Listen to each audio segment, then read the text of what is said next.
how can you make a call and message on your Apple Watch?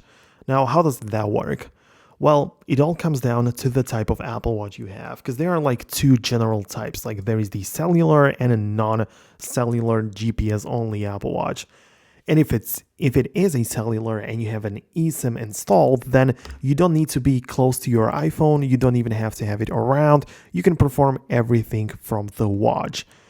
Obviously, you're going to have to pay some kind of fee for it from your carrier or something. So you have to set it up. But once you do, you're going to be able to easily just get inside of your Apple Watch, locate it, the phone app, and, use the keypad or call your recents or contacts, whatever it might be. But you can just start calling directly from your watch, which you can do right now as well. But right now, without an eSIM, just like this Apple Watch, what I'm going to do if I just call someone is that I'm essentially only using the phone. So this is just an extension of the phone, and I still need to be around, which is useful as well because you don't need to do it on the phone, but it's not a standalone device in this sense.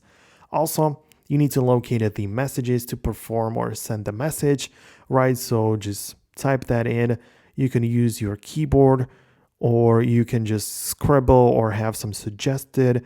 You can choose the contacts right here, right? So it is useful in that sense as well. So up to you, but this is essentially how you can make calls.